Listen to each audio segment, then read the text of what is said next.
The following program is rated TV MAL. It contains strong language and is intended only for mature audiences.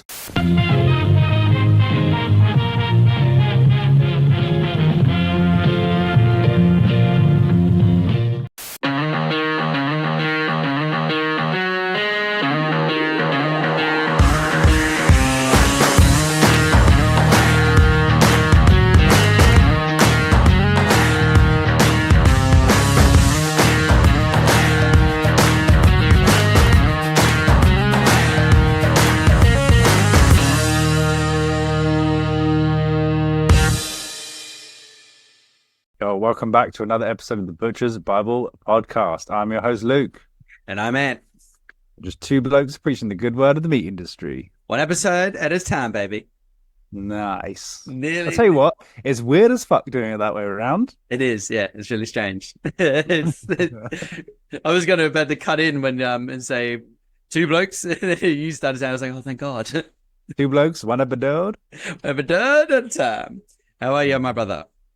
I'm not too bad, thank you very much. How are you?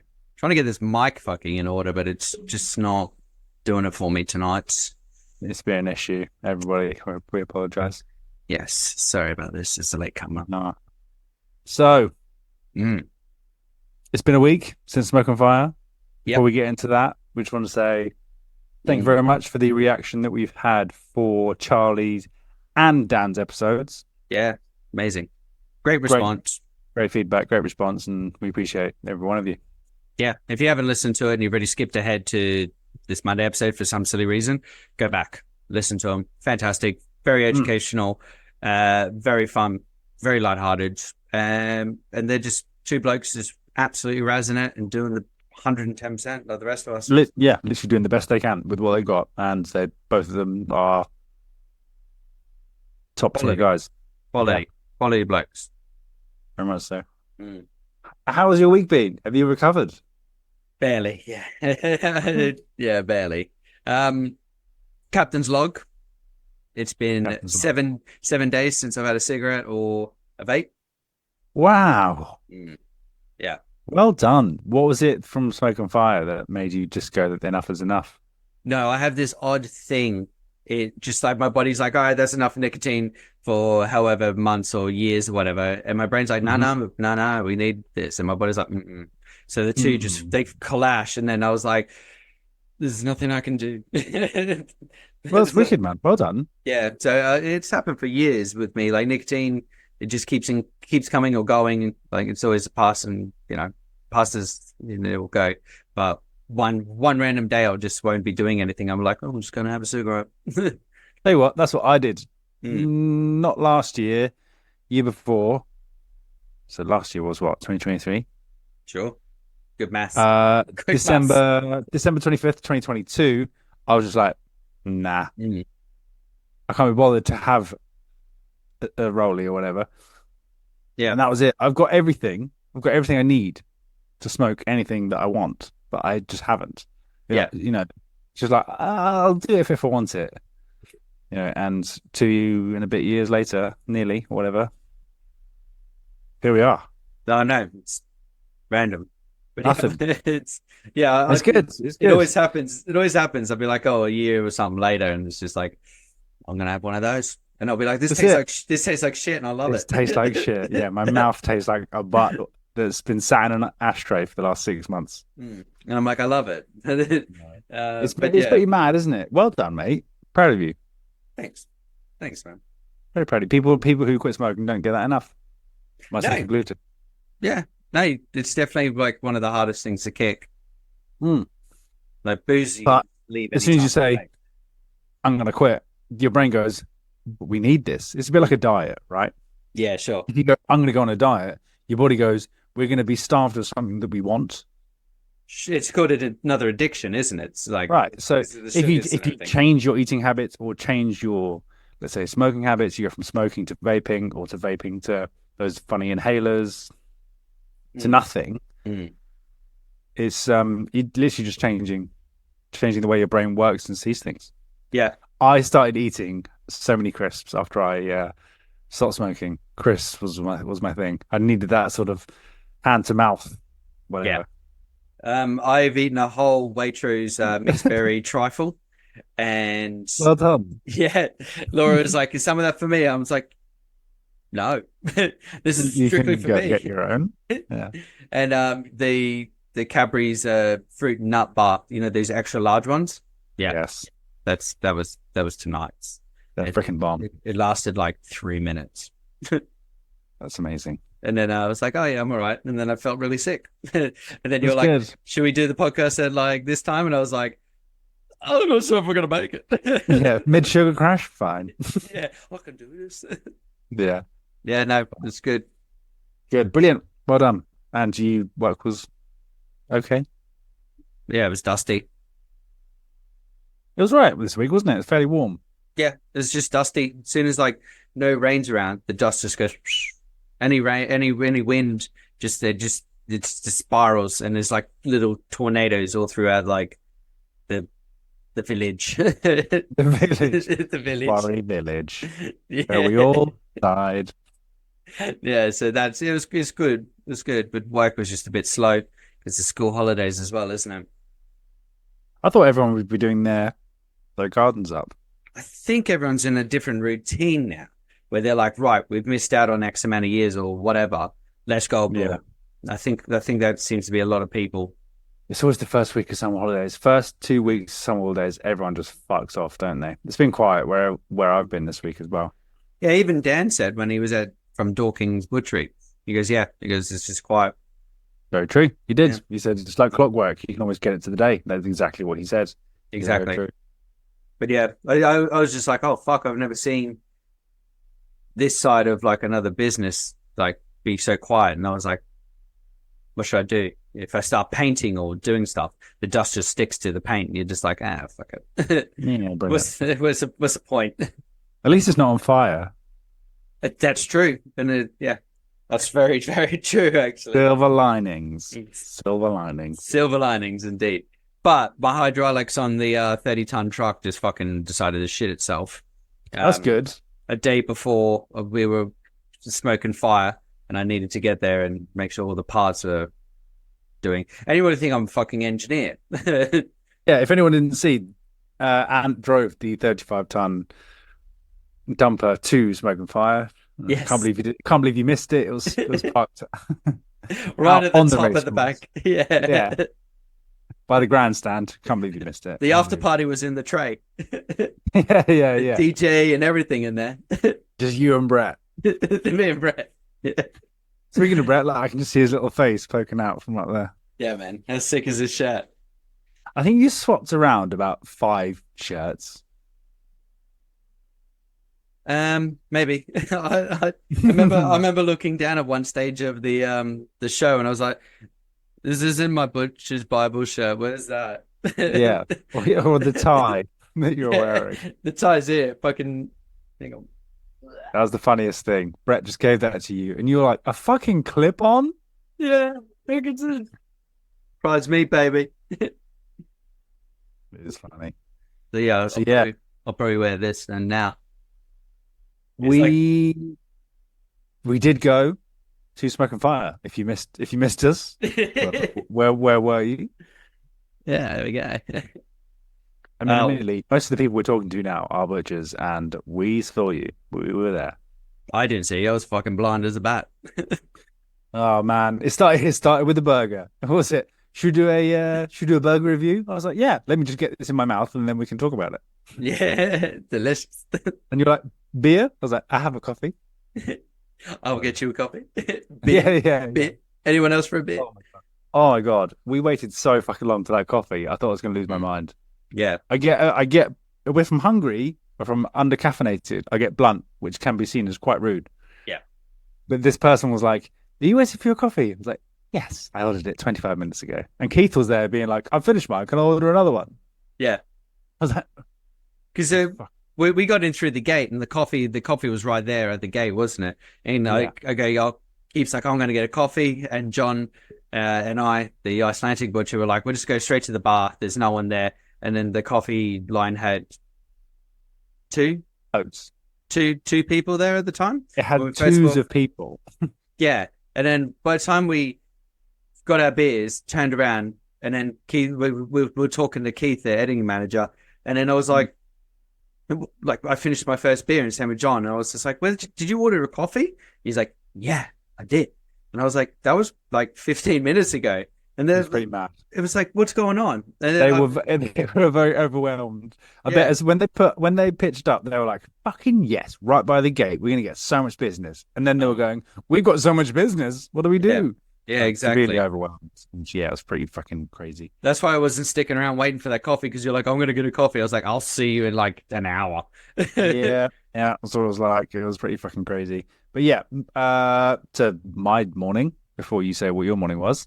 M25 stuck in traffic. Brilliant. Kitty and I, we're on time. Boom, gonna get there for 11. The inevitable M25 traffic hits, and we're half an hour late, and too much to Ant calling me an absolute dickhead. I was like, I'm not driving and I can't control the traffic, so this is this right now. Sending you videos of me in the car going, I can't do anything. Exactly. And then there's me sending you videos that was like, I got beer. Yeah, it's fucking mad. Well, you said that you initially sending me the video of us, you in the car, and then suddenly John in the back, Icelandic butcher. Yeah, man, that was sick. That was sick. Wasn't it quite an impromptu pickup? Or was it his plan? Well, he was like a 6-7 minute drive from where like the race course was. Oh, like literally from Ascot. Like literally, yeah. So I was just like, oh, let's go pick up the Icelandic butcher. And I was like, been speaking to him to like 5-6 years. I wonder how tall he is going to be. But yeah, he was like same height as us, 6 foot. And it just like gave him a big hug and everything. It was great. And then it was like next minute it was like, videoing. It was like, look, he's in the back of the car. It was great. But yeah, it was good fun, man. We just laughed. It was quite funny because we turned around like, was it like 5 o'clock, 5:30 or something? I was like, where's Jean? And then someone goes, oh, dude, he left. And I was like, what do you mean he left? I was like, he got so drunk. And I was like, oh, okay. He was trying to keep up with you, my guy. Literally. Was not. You and Brett, you two were absolutely razzing it. But even I was like, oh my God. You're like, do you want another beer? As you had like 4 in your fingers.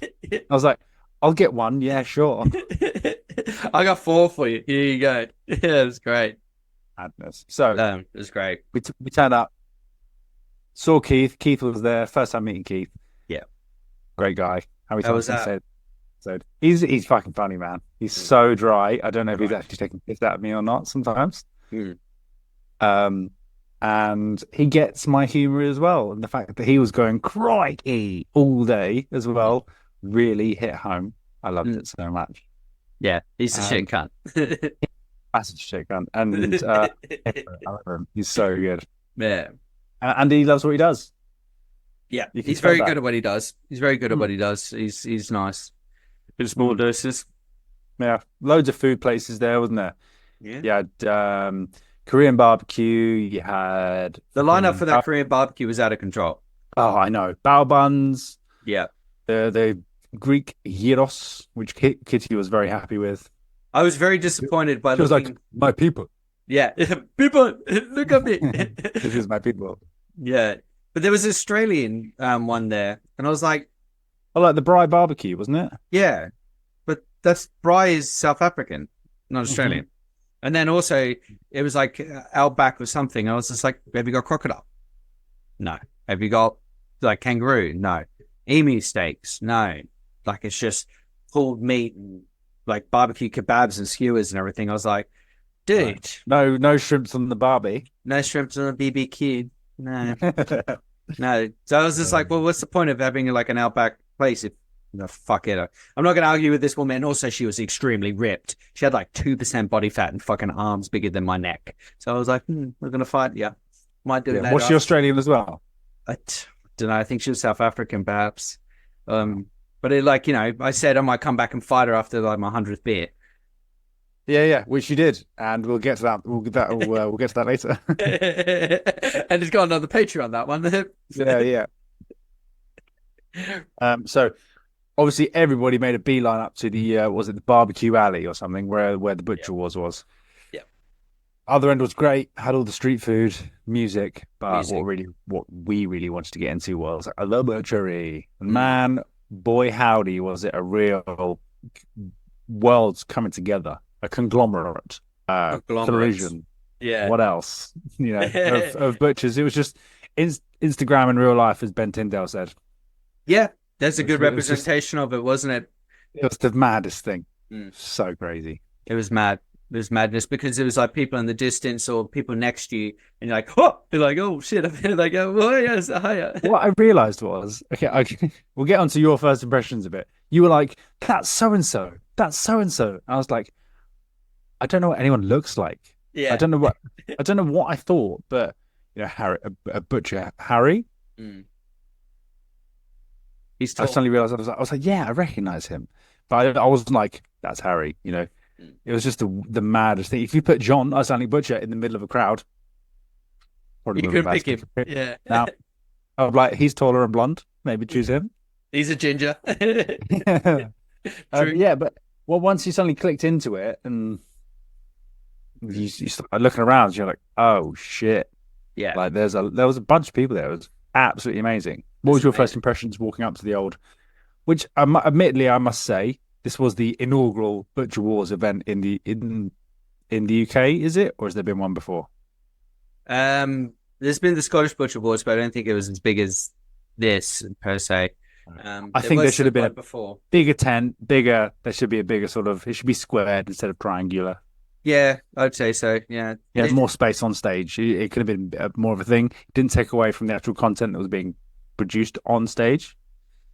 I think it could have been closer. I think the stage being bigger, maybe have more tables and chairs, but like have their barrier closer. I knew there was fireworks and whatever else, but like you didn't have to be like, oh yeah, the flames and the pyrotechnics. Come on. You didn't need to be like 6-7 meters away from everything because you're kind of like almost like squinting a little bit, like trying to like focus on what everyone was doing.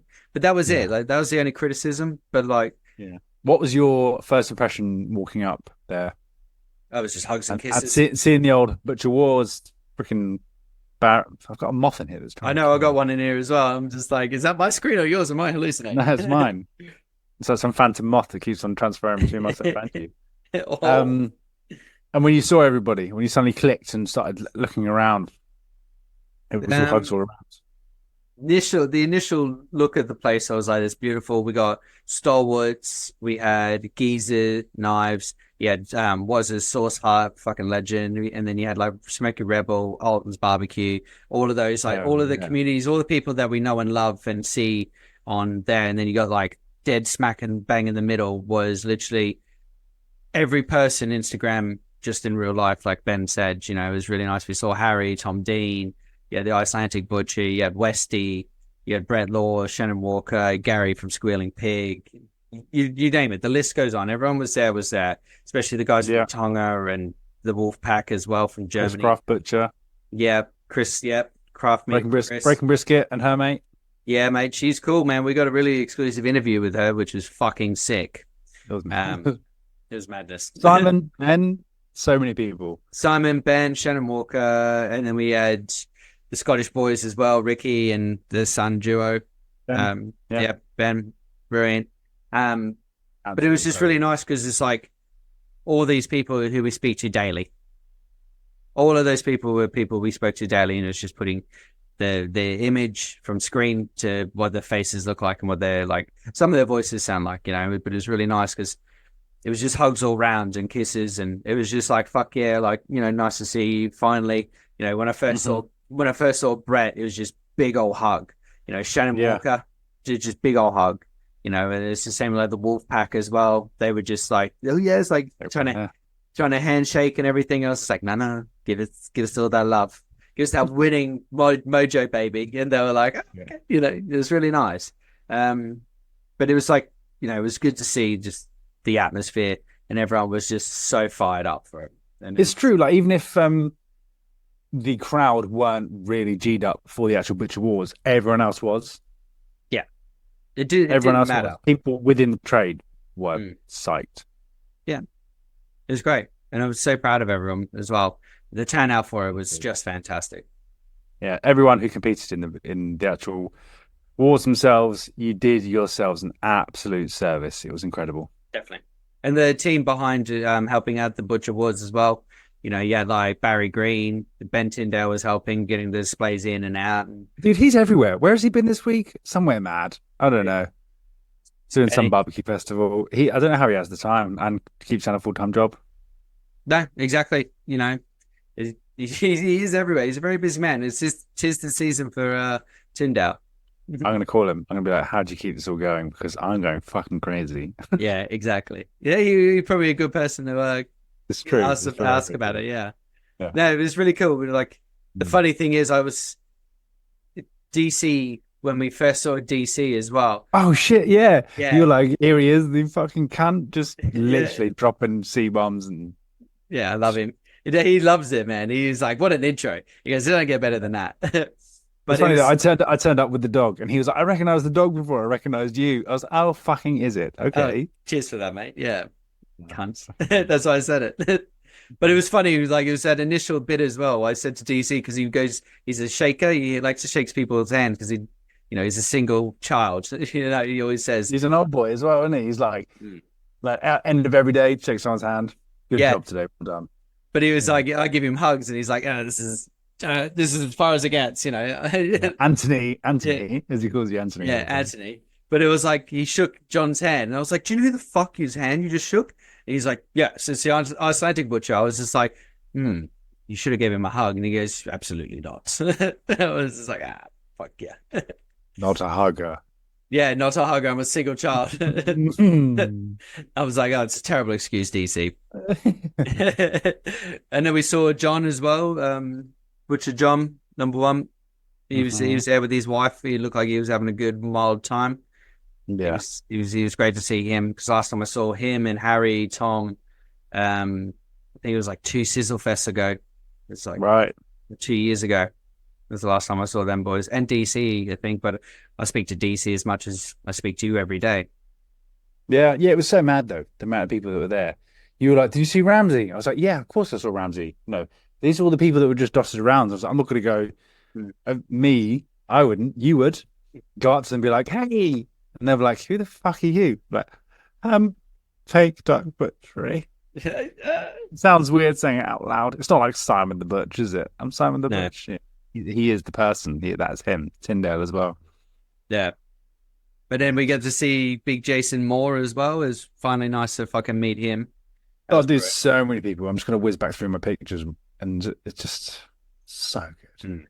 It was nice to finally... Do you know what the awkward thing was? I think I had one awkward moment with Marina from Breaking Brisket, is when we were lining up and she was bringing her display through. And I was like this. I was like... and she was like carrying all the stuff like... And it's like, the fuck? She's probably like, who's this guy waving at me? Yeah, exactly. And then I got her out of the back, and I was like, what, no love? And she's just like, sorry, who are you? I was like, oh, it's Anthony from Craft Me Doors. She's like, holy fuck. Big old hug. And I was just like, And she goes, no wonder you're the stranger waving to me in the crowd. And I was like, yeah. She was like, I'm so nervous. I'm so nervous. Oh, freaking Damo as well. Buckingham. Damon. He turned up. He was like, yeah, I'm going to go to another barbecue festival after this as well. Yeah. On the other side of London. He said Smoke and Fire was the worst of the 2 that he went to. I wish I went with him. Yeah, that's what I heard as well. I was just like, this one. It was like, one was underwhelming, one was pretty good. Yeah. And Smoke and Fire was the underwhelming one. So, okay, next time. Thanks for the invite, Damien. Jesus Christ. Yeah, fuck you, Mr. Buckingham. Yeah, I was good to see him. He literally came up behind me. I felt a hand on my back. I was like, Kitty doesn't put her hand on my back like that, nor has she got big hands, extra much hands. Yeah. And she's also standing right in front of me. And he was literally like, "You all right, Luke?" As if we just come back off lunch break. It was so good. I was like, "What is up?" You come racing over, it's like David Buckingham's there. I was like, "Yeah, man." And I don't know. Yeah, and you were like, "Brendan's Harry," and I was like, "Harry!" Like fist bump. It was so funny. Kitty was like, you guys all do fist bumps. I was like, I think it's just a trade thing, because normally you have grubby, shitty hands. So it's just like, what's up? And then he shook Tom Dean's hand. I was like, do you know who that is? And you're like, Butcher Tom Dean. I was just like, because you're just an awkward as shit. Yeah. Tom the Butcher. Yeah. Yeah, it was fucking hilarious. Yeah. It's nice to see Damon as well. He's fucking good lad. He's hardworking. Man, he definitely deserves it. It was funny though, because it was like me and Ant got offered backstage tickets. Yeah. We'd already bought normal tickets and we just walked. No, correction. Ant walked backstage and went, "Come on." Yeah. And I was like, I turned to Keith and went, "He's already made himself at home, hasn't he?" And Keith was like, yes, he has. Yeah, of course he has. Backstage, fine, everything. Fine. I was like, "Is Simon there? Because if Simon's there, then it's all kosher." Yeah. You gave Simon a nice big hug. It was nice to see him as well. It was great. It was great to see him, wasn't it? Really, really good. He was looking really well, actually, very, very well. And he absolutely crushed it, as everyone did on the stage. Freaking mad. There's madness. It was good. To summarize, Smoke and Fire, we do have a nice little presentation of bits and pieces being sorted. And we've got some really exclusive interviews as well. Yeah, Keith is on that. It's going to be some good shit. So he came with his fancy camera. He took the fancy mics. Yeah. So we mic'd up. We did everything properly. Can't tell you how good the content is because I probably lost about 45% of the actual whole day. Me personally.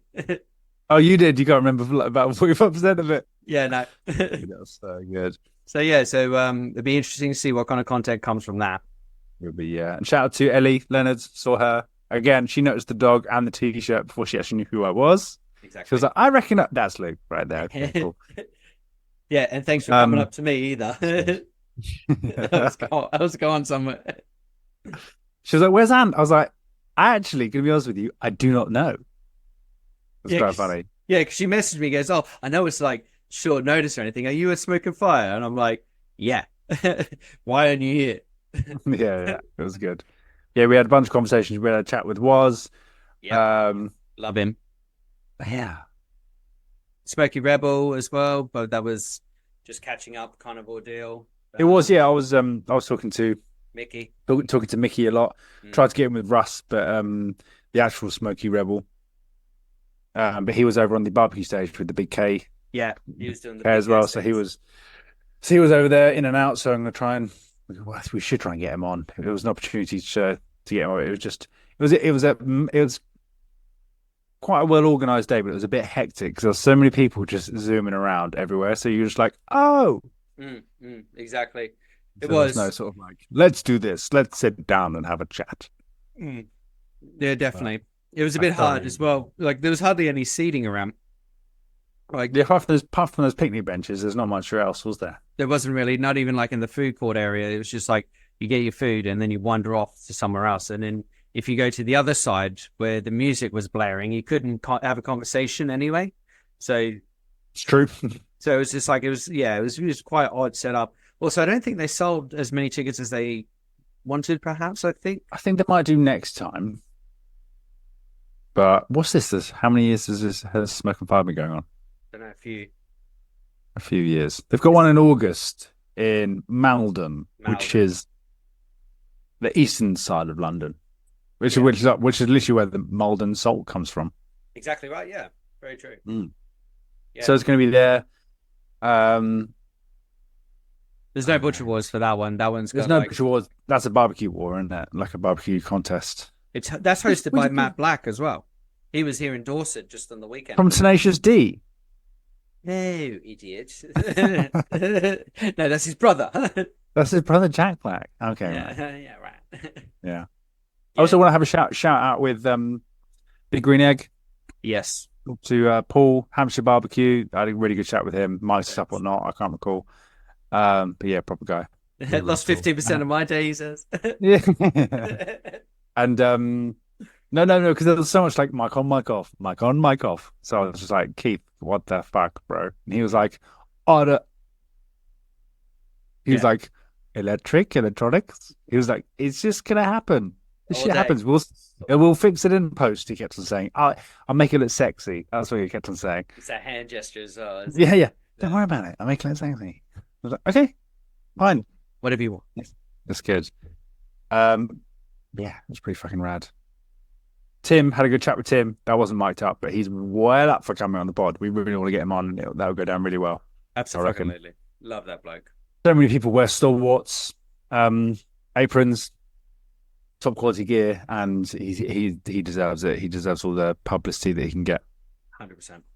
All in all, a great fucking day. 100%. 100%. Yeah, shout out to freaking Connor Ringrose for one, for wearing my t-shirt, and two, for competing on such short notice. Absolutely fucking rad. Yes, legend. He's going to be he's in Team GB as well, so hell yeah. And Stig Owens. Yeah. But again, competing, only knowing about it a week out and crushing it, wherever anyone placed, there's a huge learning curve for it, and everyone who competed again, top job. Top job. Good on you, boys. Incredible. You should be proud of yourselves and everyone involved as well. But reigning champ has to be Australian. Dude, he's got to be knocked off. Someone's going to knock him off. No, he is number one. You've seen all those pictures. Number one, 2024, baby. Yeah, he is. He's number one in the world, though. You've got a tattoo for it as well. Number one. Yeah, and Breaking Brisket as well, Marina. She did one as well. Legend. Pretty cool. Yeah, pretty sick. Yeah, well done, Brett. Well done. Well done, Brett. We appreciate it and love you. Oh, yeah, he still listens. He likes the interview ones as well, and then he's starting to like the we're going to get onto it, the work fuck up ones. Oh yeah. He really enjoys those. That was funny. That was good. But yeah, Smoke and Fire. We'll see you next year. Yep, and if there's a slot or two open, you might see us dust off the old knives. Given more time, I would have competed, but I didn't, and that's why. Doesn't matter. We'll get there next year. Definitely worth it. And also keep an eye out as well. We'll launch what we're going to be doing with that content and everything as well, ladies and gentlemen. It's going to be quite a shock on my behalf, because I definitely, like I said, 45% of it I don't remember. It was fun. I remember coming back to see before we were going, and you were like, "Hey," and I was like, "This boy is sauced." Still drinking. Yeah, big time. It was good. Yeah, it's really good. It looks like we missed out on the Sunday, so next year I'm going to be doing the Saturday Sunday. The Sunday seemed to be a bit of a celebration, didn't it? That was a good one. Yeah, definitely. I'm definitely doing both days. Has to be done. Fair enough. Right. Me too. Work fuck ups.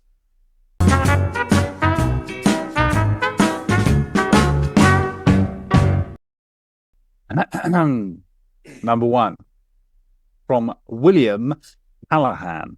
Legend. So, oh god, I'll put the specs on, shall I? Big Invisible words, specs. big words, Luke. Yeah.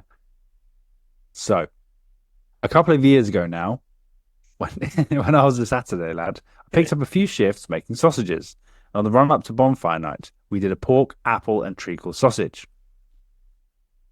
The mix needed 5 kilos of apple. I put in 10.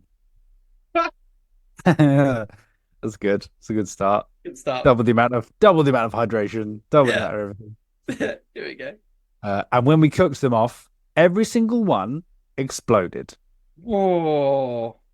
And that was over 30 kilos of sausages wasted for bonfire night because he read the recipe wrong. Oh, well, we've all been there. We have been there, but nothing is sort of bonfire night. It's a big one, isn't it? Big one. I thought he was going to say, "Oh, I've added in like 20 kilos of bloody treacle as well." I'm like, oh. Because once they're gone, they're gone. Once they're on the barbecue, you can't change that. That's in the evening. That's whatever. It's not like you can pull it from the counter or chuck them into another mix in the shop, is it? They're on the barbecue. They're out there in the wild. And they're all just splitting. Popping off. Yeah, popping off. Just freaking Go for it. Imagine going to your butchers and be like, oh, the boys are doing like their bonfire and they do these sick apple and treacle. You get the family around. Don't have dinner. Let's go. And then you get there and it's just a fucking hot mess. And you're like, God damn it, Will. And you're like, come on, kids, crowd around the barbecue. Let's look at the sausages cooking. Yeah. Bang, With again, hot apple in their eyes. Treacle melt on the side of their face. Yeah. Let Two-Face. What happened? Bonfire Night 2024. That's what happened. Thank you, Will. That was awesome, mate. The thing is, read the recipe. He remembers that, and he won't do it again. So there's always a lesson in a fuck up, as so we think as we move through these. You never know. Let's see what happens. Fire it up, man. So another one from Will. Do another one. Save it for next week because that one's really fucking good. It set the bar for next week. So anyone who's listening, put one through and see if you can compete with Will this week. For next week. Next week. Oh, yeah. That's pretty good one. Exploding sausages. Yeah, that's pretty good. Right. Do. I'm smiling, but Ant knows what I'm smiling about. Okay.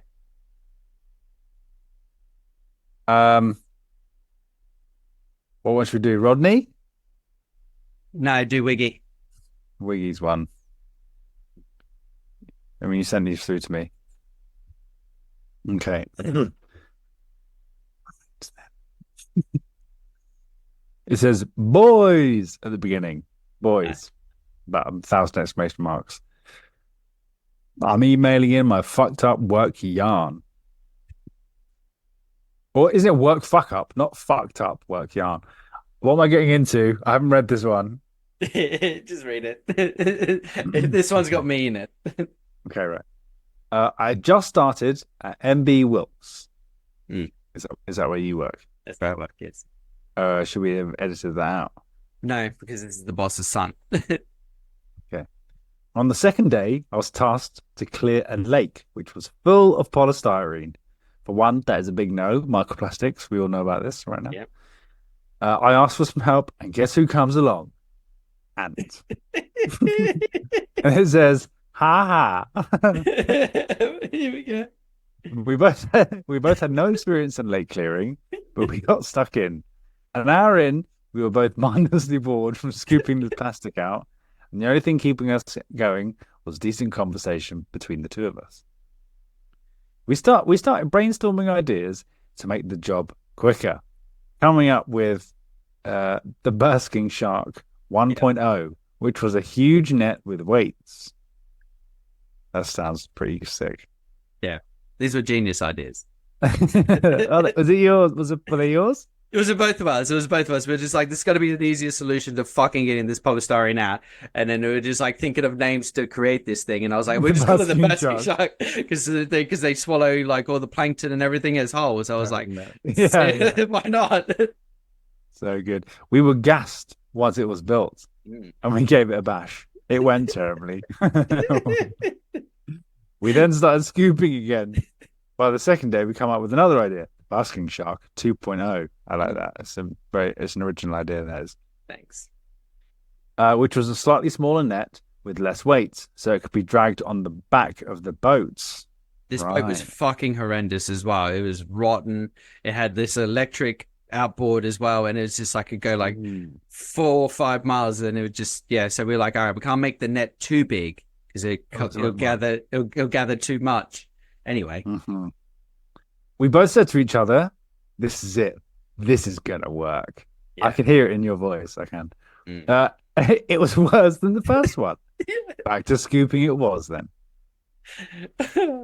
We got to the point of where there was an effect. Wait, what? Punctuation saves lives, kids. Yes, he's also dyslexic as fuck. We got to the point which this was effect out masculinity of being able to clear this lake. Make of that what you will. Then the Basking Shark 3.0 was born. A well-engineered net with pulling capability. This one had weights and floats, so essentially it would trap everything and come together so that it could be emptied.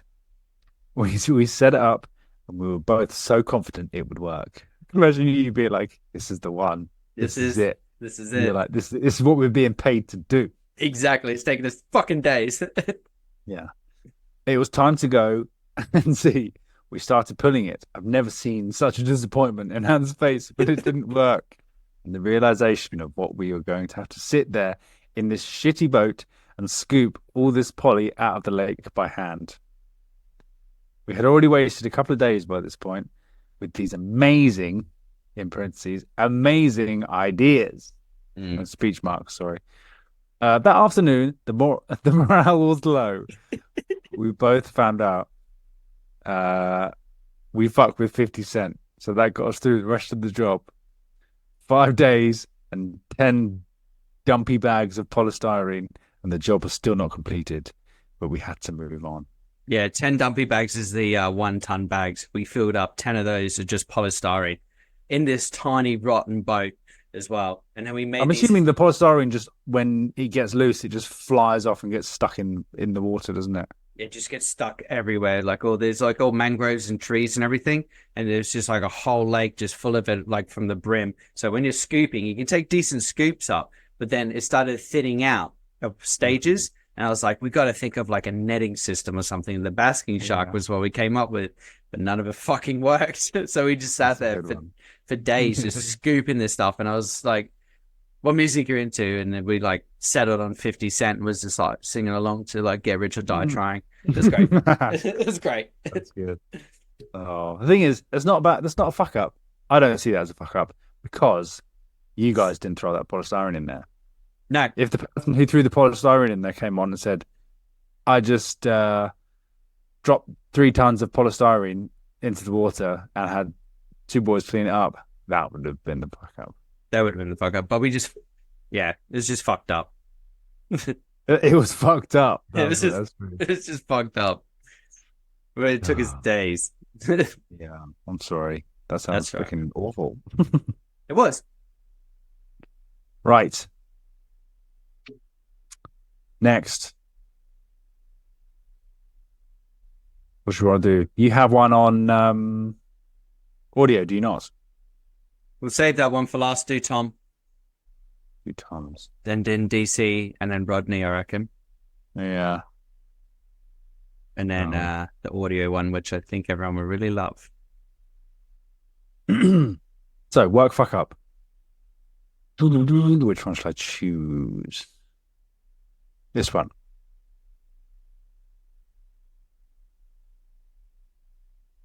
So, what I want to know is one of these lads him? Because at the beginning of the story it says, so 2 lads were sacrificed to the freezer. I don't know. This is back in the 80s and 90s because this is DC, isn't it? It is. Okay. Yeah. This has just got to be take it as it is. Sure. It's funny. Right then. Yeah. Right. Butchery work was done, so 2 lads were sacrificed to the freezer. Sorry. Say this again. That was the title. Sacrifice to the freezer. Yeah. Beginning scene. Open. Freezer. These freezers were 40 foot long, 2-sided, and open topped, with a shelf display above them. Butcher number 1 called to butcher number 2 to throw a box of chips over to him from the other side. This happened just as a dear old lady pushed him. Sorry. I've lost my place. This happened as a dear old lady pushed him back and reached into the freezer. A 30-pound box of chips hit her square within the middle of the shoulder blades. God. And rolled her full length into the freezer. Glasses hanging off her ear, hair ruffled, skirt up around her hips. The lads recovered her modesty and lifted her out. And the shock set in. She was shaking bad, so the store first aider took her to the manager's office to offer her a sweet tea. The assistant manager was already, that's literally what it is. Please, a biscuit. We know. Food rub. We just like literally broke all of your ribs. But please. That's a big box of chips as well. 30 pounder. Yeah. 15 kilos of chips. Yeah. God damn.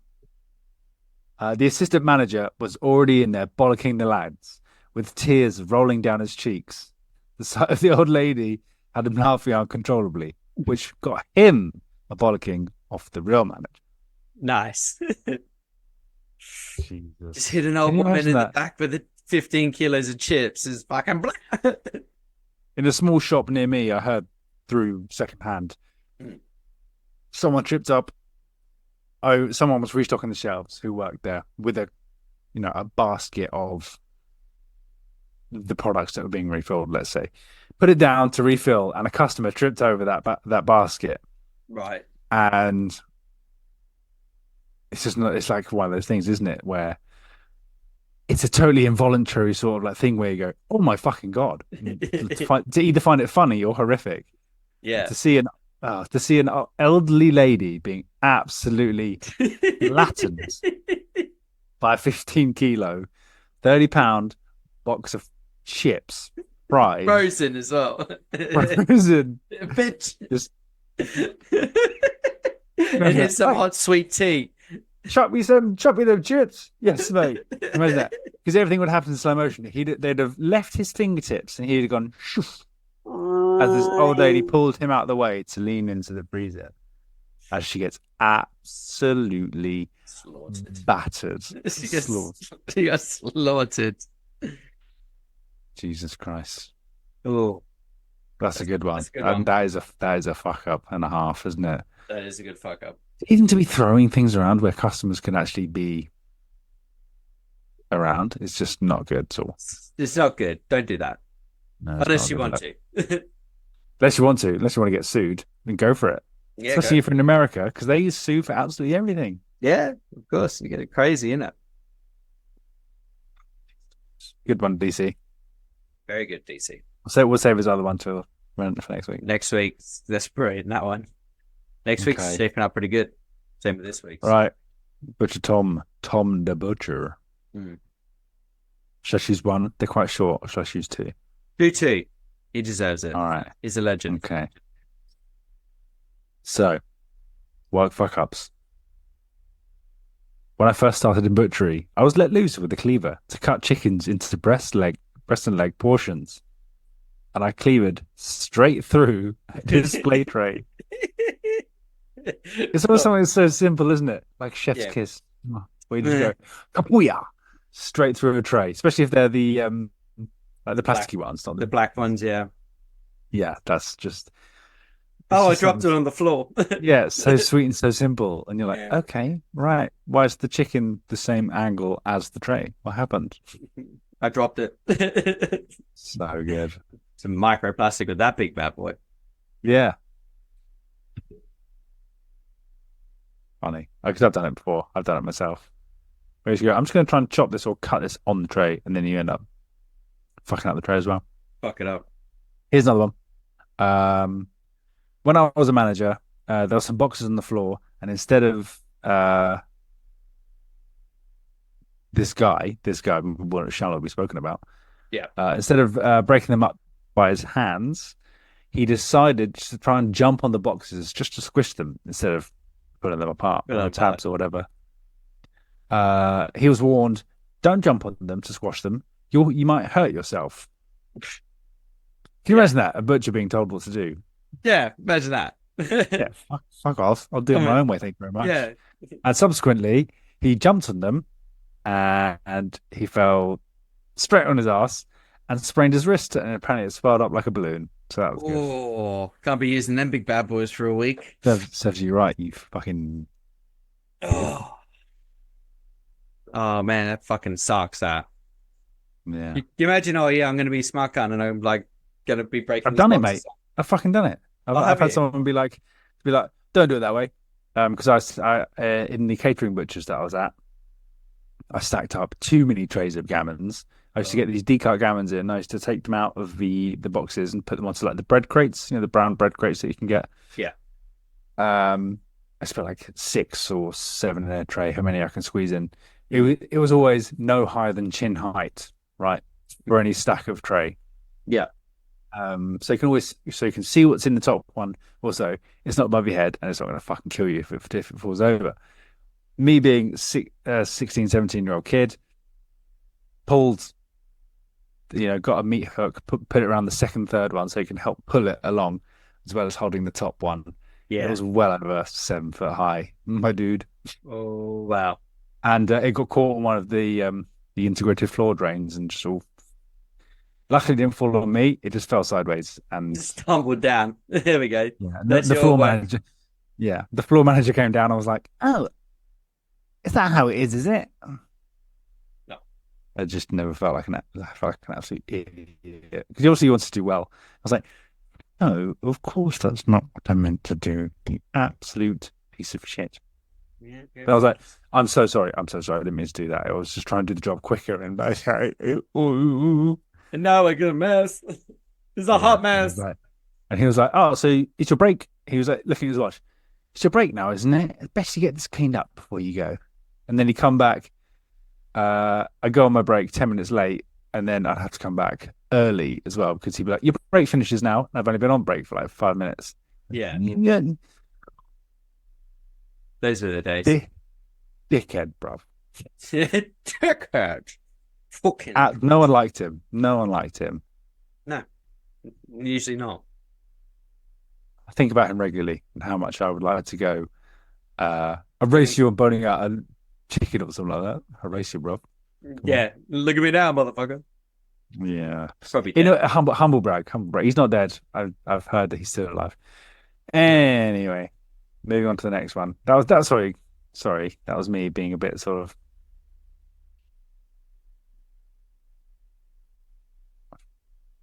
I didn't like him. It's a safe space, Luke. You can say what you want. It is a safe space. I really didn't like him. I was a kid, mate, and he almost made me like not want to do butchery. He's just one of those people. Mm. Me and one of the Polish boys of our limited English sort of conversation we could have, right? And we'd be like talking about, I don't know, football because he liked football. He was like, "Liverpool, yeah," and I was like, football, sure. Help me, brass. Yeah. I was like, "Oh, no." That was when it was all like Steven Gerrard sort of type era in Liverpool. You don't know. Fucking Anyway, people will. And this guy, small little man, looked like Theopaphitus from the Dragon's Den, if you can recall him. This is real like British culture that I'm saying now, isn't it? And he literally come around the corner and go, "Oh, in my day, we didn't chat. We just did the work." But like in a real jovial manner. And you just look at him and you go, "You fucking ass. Go away." I hate that person. Don't be that person. No one likes that person. But just being like a real sort of, his brother was the owner, so we think that he had to stick up his ass about it. Sure. It happens. And he just got given the day floor manager job. Yeah.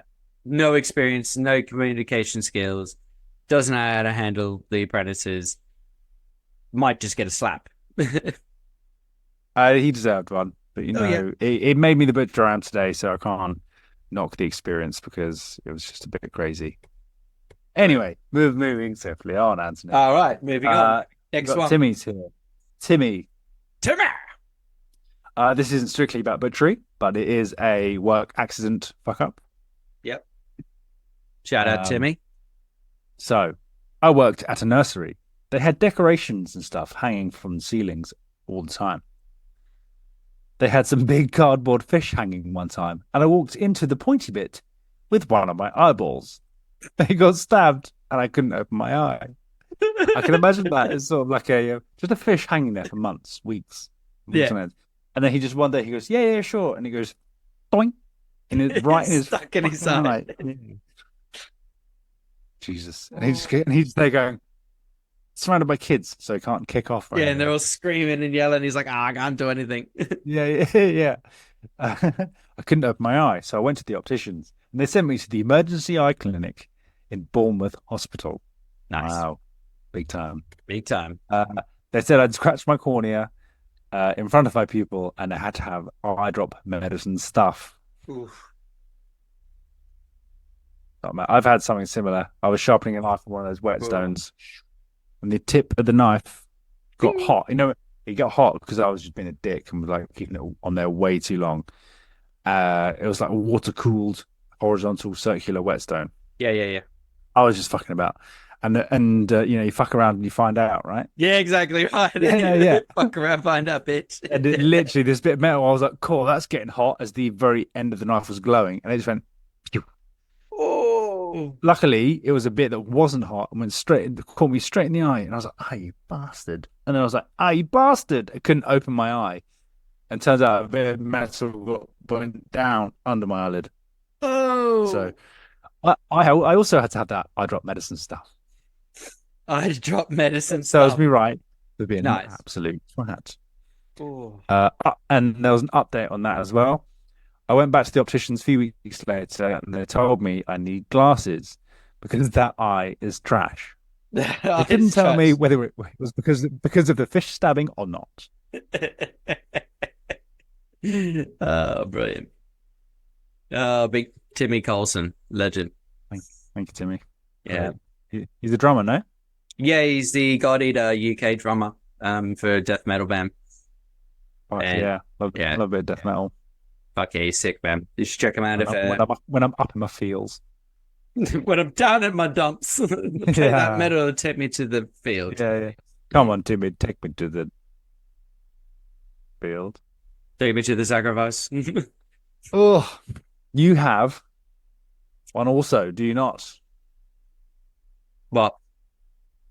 A fuck up. Me? Either within your person or on your person. Mm-hmm. Yeah, I got plenty of fuck ups. Should we finish the rest of them? Yeah. What? How many more do you want me to read? Do that, Rodney, and we'll do the voice message. And then we'll get to my fuck up. You want to read the Rodney one? Fuck yeah, I do. This is too good to not share. Okay, fine. I'm with you. I'm fine. Too good. Brace yourself, ladies and gentlemen. This one's fucking awesome. I read this one approximately 2 minutes before we started this. Hey boys, loving the podcast. Thank you very much. Thanks, mate. I haven't got any work fuck ups, but I've got a good fucked up story. Years ago, when I was younger, I went backpacking to Australia. I stayed in a small town called Airlie Beach. Love Airlie Beach. Nice place? Yeah, beautiful. I lived there for a few years, which is going to come into one of the fuck up stories that when I lived there. So this is a good round off to it. Good. I was staying at one of the hostels, and at the front reception was one of the most gorgeous Swedish women I'd ever seen working there. Nice. I was there for about 5 days in total, but I also had a girlfriend at the time, and she was meeting me there on the last day. We got chatting, and she took me out on some reef tours and island hopping, as well as the mountain ranges that were there. Surely enough, we both started talking to one another, but I couldn't. Or rather, he shouldn't, would you say? I would say because his girlfriend was coming. Yeah, exactly. Anyway, every day we got closer and closer until the last day and my girlfriend turned up. I took her out and we partied and caught up, as you would do with your significant other. Yes. As she was sleeping, I messaged my new friend and she said to come over as she was just down the hall. And we did the 20-toe crocodile roll. What the fuck? Mad. Man. After I did the deed with the Swedish girl, I stumbled back to my room and woke up getting some head from my current girlfriend. She popped her head up and there was blood smeared all over her mouth and chin. What is this? I then vomited in her face on the sheets. Unfortunately to say, the relationship ended that day. But silver lining, 15 years later, I'm married to the beautiful Swedish woman. And I quote, "Who bled on my dick?" Thank you, Rodney. That was fucked up. Might not have been a work fuck up, but it was that. It was fucked up. Appreciate that. Thank you. Thanks, Rodney. That's awesome. This episode is sponsored by Airlie Beach. And love. Everyone loves a bit of LOVE. Fucking what a story. That is wild. Oh, that's wild. Hey, man, there's 8 billion people in the world. Shit's going to happen, is it not? Exactly. But imagine you're like, you got sauced up the night before, do the deed with the Sheila, get a bit of a jobby, and then she pops up and you spit jackdaw vomit into this woman's face, and then she goes, "What's that? Like, where did that come from?" And imagine having that conversation. You'd be like, about that. Yeah, how would that? Yeah. Oh, well done. Good story. Well done, Rodney. That is well done, man. Wild. And well done for following through on the marriage to the Swedish girl. You know, at least you got something to tell the kids about how you met. Probably keep a bit of that out, but just say we fell in love in Australia, perhaps. Yeah. Airlie Beach, great place. Airlie Beach is a great place. It's literally, I'll explain it later, but yeah, we'll finish off this. Right, last one, and this is a fucking awesome one. There's a voice message, which makes our life easier because of how fucking dyslexic we are. It's true. And it's not from none other than our friend Brad Berkadal. Big back. Shout out to the big man. Yeah, that's you doing that, man. I've got that on my phone. Right. So Big Back sent us through his work fuck up, and this is absolutely wild. Boy, howdy. Brace yourself. Let's see. All right, so this one's kind of hard to explain without the visual to it, but so not too long ago on the kill floor, we had a guy that was putting a beef down, and it was in the cage or the kill box, and it has a swing door on the side. So he shot the beef, and then opened the swing door right away, but didn't realize that he hadn't fully like stunned or paralyzed the beef with the rifle. So he opened the swing door, and this thing got back up. So this was like a 1,600-pound beef. So he missed. Just pissed and ready to go. So he screamed, and me and the other guy from the cut room heard him. So we busted through the door and realized that he was trying to hold the gate closed on a 1,600-pound animal. So we jumped on the gate right away and tried to hold the thing down. And he immediately goes for the rifle and jumps to the side of the cage to go to shoot this thing. While we're still standing trying to hold the cage, and this thing is kicking the Next one. This thing's kicking the shit out of us trying to get out. So me and this other guy trying to hold a 1,600-pound animal in a cage on a swing gate. And the other guy loads up the gun, has his finger on the trigger, ready to go, no safety on, and is trying to follow the head of this fucking buck and bull all over the place.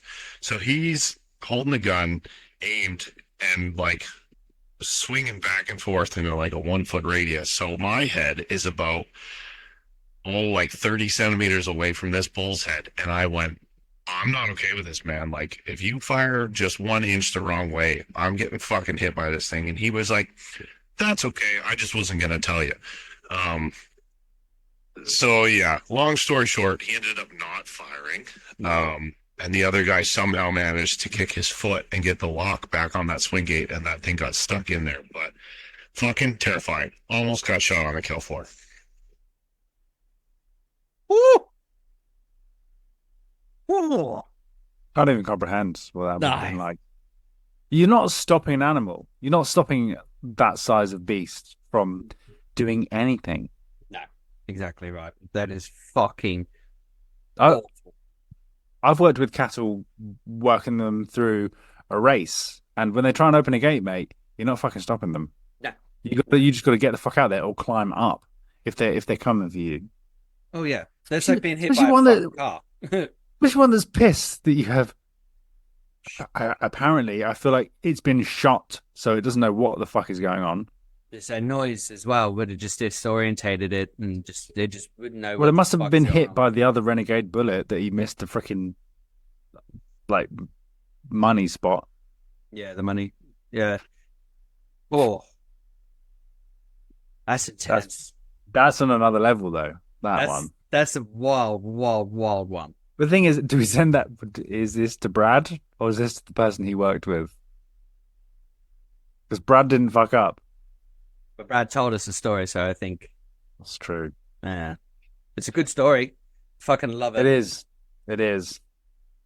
I tell you what, What? we decided that Phil won the last one, didn't he? Yeah, yeah, it's awesome. Phil won the last one, so I think this one is this is now between either DC, Yeah, because the other ones are good. The exploding sausages, good. yeah, very good. I think, Okay. yeah, The old Swedish story, fucked up, but good. it's fucked up, man. But this one's between DC and Brad. I'm gonna An say old Brad. woman nearly getting pancaked, Yeah, by 15 or, kilo or bombs. Brad nearly getting shot. It's got to be Brad. There's Yeah. there's another tier to that one, isn't there? Yeah, I think because if there was no guns involved, it would have been like definitely DC. But considering there was like 1,600-pound fucking bull raging its tits off with the gun almost being, yeah, I think the guns make it so much Yeah. more scarier. By proxy, Brad won, but the guy who missed the shot really wants to be in the biggest fuck up on that day. Yeah, definitely. Fuck yeah, Brad! You win yourself some merch as well, some exclusive Butcher's Bible merch, which is going to be Great. sick. And we will hit yeah. you up later this week with your size and your address as well. Hell That's fucking really yeah. good. Hell yeah. Hell yeah. That was fucking sick, man. Fucking Rodney's, Oh, man. right. It actually makes me. I kind of a bit speechless. Where you're like, Jesus Christ, what would you do in that situation? You'd just be like panic stations, wouldn't you?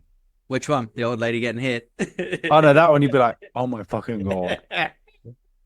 Picture the coming. I like the bit where he's like with their glasses hanging off of one ear, but like, what happened? Fucking keep her modesty going, boys. Her being like, you fell, and hopefully she doesn't realize that in this day and age we have CCTV. Yeah, exactly right. No, yeah, keep sending those through, guys. Even if they're like just good yarns, just whatever Yeah, like that. we'll keep on putting out prompts for you guys Yeah. to message them through. It'd be good. Yeah. Even just the smallest work fuck up. Mm. Like I did with my chili powder instead of the paprika. It was just one of those things. That was good. It was awesome, though. Yeah, all the exploding sausages. There you Yeah. go. Send them through. They're fucking brilliant. And you can win some exclusive merch as well, dedicated to this segment. You won't be able to buy it or get it anywhere else. So keep them coming in and keep trying to get it. But fucking bravo, Brad. That was terrifying. Terrifying. Yes, it was. Jesus And Rodney, Christ. whoever you are, bloke, I love you. Yeah, that is mad. That's madness. That's madness. Oh, shit. Early Beach as well, of all places. Man. Bravo. Bravo. Early Beach is a wild gaff, man. I bet. So many years ago when I was a lot younger, I lived in Early Beach as well. Funny story, because I finished my trade, I don't know, years before. And my cousin rings me and he goes, oh, man, what are you doing? I was just like, oh, not a lot. Same old, just kind of stuck in that same old shit, right? I was smoking a lot of weed. I was just being a fuckwit. Broke up with the girlfriend and everything. And he goes, oh, let's move to Early Beach and become diving instructors. And I was like, fucking, what do you say? And he goes, yeah, there's a Crown of Thorns project, which we become scuba dive instructors. So this is where all of this starts. And I was like, cool. So what do we do? And he goes, meet me in Early Beach at this time and fucking whatever, dick around. It's like, fair enough. I drove up and it only took about 30 hours. So I was like, that's pretty good. Only. Yeah. So I did the exact same as our mate Rodney, checked into a hostel and and was like, it's dirt cheap because in Early Beach, it's one way in, one way out. And literally Early Beach is just a strip. That's it. So everything's on the right-hand side, all the like Magnums, beaches, fucking the hostels, the pubs, Phoenix nightclub, Mama Africa's nightclub, everything's all there on the one strip, and then you go to the beach on the other side, and there's fucking warning signs everywhere. This is a season for sharks. This is a season for crocodiles. This is a season for jellyfish. The most dangerous jellyfish in the world is called an irriganji as well. So this, and I mean, we know that everything in Australia just wants to kill you, right? yeah, exactly. And this is, if you look it up, is irriganji. It's as big as your pinky now, and it's fucking invisible to see, and it's the most venomous fucking thing in the world. In the ocean, I should say. Checked into a hostel, was partying with all of the boys and girls who were there, and they were like, "Oh yeah, let's go skinny dipping and like swim out to the boat." So where the shore was, there was like the beach, and then there was like there, and then you had like all the boats and everything. We're not talking like a couple 100,000. We're talking multi-million-dollar boats, and we're like, "Oh yeah, we'll swim out there." So as you do, fucking kid off, swim out, and then as I forgot, it was crocodile season and jellyfish season. One bloke got stung, and yep, so he was out for the count, and I swam all the way to the end of the boat, got up there, and then I realized the lights flickered on the boat. Obviously, people were home, and there was just red eyes everywhere. There's crocodiles. I swam straight through a crocodile. Well, the old saltwater crocodiles as well. Yes, the saltwater crocodiles. And I got up onto the boat. I was like, yeah, I fucking won. They're trying to help this poor guy who's been stung by a jellyfish. And as the light came on there, just as red eyes everywhere, I was like, holy shit, what am I doing? Can we borrow your dinghy to get back to shore, please? Well, that's what they did. They waited like a good couple of hours on the boat, and I was sitting there drinking more beer with them, which was great. But they were like, yeah, we're going to wait for the crocodiles because the dinghies are inflatable little boats. So one bit from them, that's it, done. Yeah, so that's a good fuck up. So that was my beginning intro to Airlie Beach, and then I met up with my cousin the day later because he's fashionably late as always.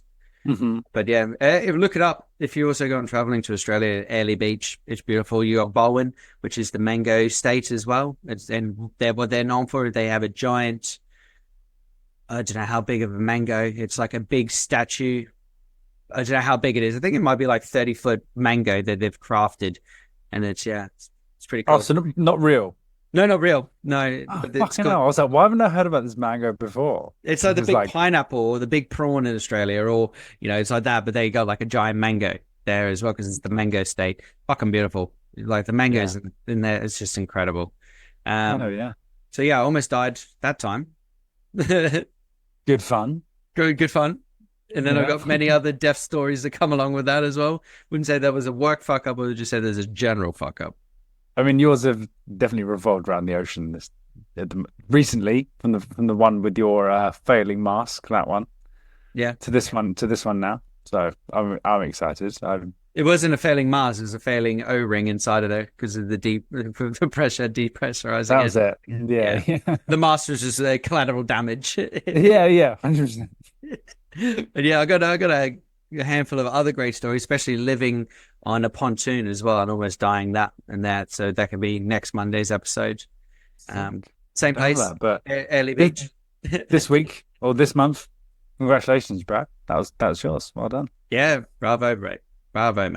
That was it just gets scary though when like guns are involved, isn't it? So it does. It takes a real another level. That's what it was, really. It's just Yeah, and he's trying to follow it as well, and this thing's pissed off to the max. But yeah.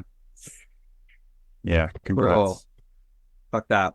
Anyway, on a lighter note, I had a great week at Sizzle Fest at fucking Smoke and Fire. It's beautiful to see you as always. And you, man. Very much so. This has been fucking hilarious. I pissed myself at Rodney's. It's been a good episode. I hope he sends more in. Like, I don't know why. I want to hear more from that bloke. I want to hear more from everyone as well. Because that exclusive merch is fucking sick once we start getting it right out to you. 100%. We will do. Right. This has been an episode. It's been good. I've had so much fun. Yeah. I paused because I was like, any admin, but I don't think we have. Get your butts, boobs, and balls checked. Yeah. And just reach out to a friend. Yeah. Mental health is it's not just for 1 month, it's all year round. Something's not right. make sure to reach out to someone, reach out to us, and we'll tell you how beautiful and we love you. It's that easy. Oh, yeah. Hell yeah. All right, mate. All right. Nice to see you. I love you. And you, mate. Love you too. I'll probably speak to you tomorrow as normal. Hell yeah. And we'll Hell see yeah. you all On Friday's Fridays. episode. Hell yeah. We've fucking got a great episode for that one lined up. It's going to be sick. Yeah. Be good. Right. All right. Enjoy your Monday. Love you long time. And don't forget to send in your work fuck ups or just general fuck ups. And those are just ridiculous. We love you. Yeah. Keep them coming. Keep them going. Bye now. See you guys. Bye.